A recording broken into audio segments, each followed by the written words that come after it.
ഒരുപാട് പ്രതിസന്ധികൾ തരണം ചെയ്തിട്ടാണ് നമുക്ക് മുന്നോട്ട് വരുമ്പോൾ നമുക്ക് കൂടുതൽ ശക്തിയും ആർജവും ഉണ്ടാവും. അതുതന്നെയാണ് നമുക്ക് ഒരു ശക്തി ഇപ്പോഴും നിലനിൽക്കാനുള്ള ശക്തി ഉൾക്കൊള്ളുന്നത് അതുകൊണ്ട് തന്നെയാണ്. പ്രതിസന്ധികളെയെല്ലാം നമ്മൾ മുന്നോട്ടുള്ള ചവിട്ടുപടികളായിട്ടാണ് കാണുന്നത്. RLV രാമകൃഷ്ണൻ എന്ന ഈ കലാകാരന്റെ വാക്കുകളിൽ തന്നെയുണ്ട് അദ്ദേഹത്തിന്റെ ജീവിതത്തിലെ വിജയരഹസ്യം. കേരള കലാമണ്ഡലത്തിൽ ഭരതനാട്യ വിഭാഗം അസിസ്റ്റന്റ് പ്രൊഫസറായുള്ള നിയമനമാണ് രാമകൃഷ്ണന്റെ പുതിയ നേട്ടം. കലാമണ്ഡലത്തിലെ ആദ്യ മലയാളി ഭരതനാട്യ അധ്യാപകൻ എന്ന ചരിത്രം കുറിച്ചുകൊണ്ടാണ് അദ്ദേഹം ജോലിയിൽ പ്രവേശിച്ചത്. ഈ സ്ഥാപനത്തിന്റെ ആരംഭ സമയത്ത് ചെന്നൈയിൽ നിന്നുള്ള ARR ഭാസ്കർ, രാജരത്ന മാസ്റ്റർ എന്നിവരായിരുന്നു പുരുഷ അധ്യാപകരായി ഉണ്ടായിരുന്നത്.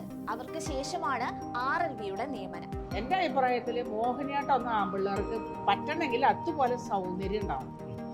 ആമ്പിള്ളേരിൽ നല്ല സൗന്ദര്യമുള്ളവരില്ലേ, അവരായിരിക്കണം. ഇവനെ കണ്ടു കഴിഞ്ഞാണ്ടല്ല ദൈവം പോലെ പെറ്റ തള്ള സഹിക്കില്ല.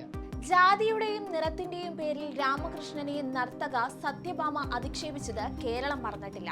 ഈ നൂറ്റാണ്ടിലും വംശീയ അധിക്ഷേപം നടത്താൻ ഒരു ജാള്യതയും ഇല്ലാത്തവർക്കുള്ള കൃത്യമായ മറുപടി കൂടിയാണ് ഈ കലാകാരന്റെ നേട്ടം. തൊലി നിറവും പൊതുബോധത്തിലുള്ള സൗന്ദര്യ സങ്കല്പവുമല്ല നൃത്തം ചെയ്യാനുള്ള ഒരു മനുഷ്യന്റെ യോഗ്യത, കഴിവ് മാത്രമാണ് അതിനുള്ള മാനദണ്ഡമെന്ന് വിദ്വേഷം കൈമുതലുള്ള സത്യഭാമമാർക്ക് ഇനിയെങ്കിലും മനസ്സിലാക്കാനുള്ള അവസരമാണിത്. നർത്തക കലയിൽ പ്രശസ്തനും നടനുമായ RLV രാമകൃഷ്ണൻ മലയാളികളുടെ സ്വന്തം കലാഭവൻ മണിയുടെ അനിയൻ.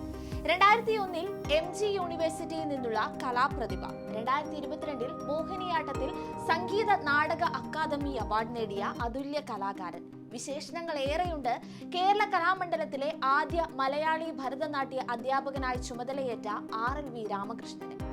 തൃപ്പൂണിത്തുറ RLV കോളേജിൽ മോഹിനിയാട്ട കളരിയിൽ പഠിച്ച RLV രാമകൃഷ്ണൻ 4 വർഷത്തെ ഡിപ്ലോമയും പോസ്റ്റ് ഡിപ്ലോമയും കരസ്ഥമാക്കിയിട്ടുണ്ട്. MG യൂണിവേഴ്സിറ്റിയിൽ നിന്ന് MA മോഹിനിയാട്ടം 1ാം റാങ്കോടെ പാസ്സായി. 2022-24 MA ഭരതനാട്യ പഠനം പൂർത്തിയാക്കിയത്.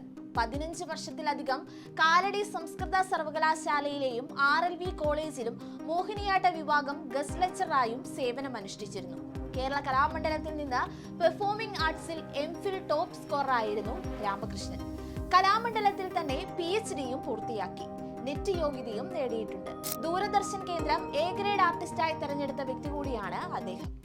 കാക്കയെ പോലെ കറുത്തവൻ, പെറ്റമ്മ പോലും കണ്ടാൽ സഹിക്കാത്തവൻ എന്ന് പറഞ്ഞ കളിയാക്കലുകൾക്കിടയിൽ കണ്ണു നനഞ്ഞെങ്കിലും മനസ്സിടറാതെ ചുവടിടറാതെ പിടിച്ചു നിന്ന ആ മഹാമനുഷ്യന്റെയും അദ്ദേഹത്തെ സ്നേഹിച്ചവരുടെയും വിജയം കൂടിയാണിത്.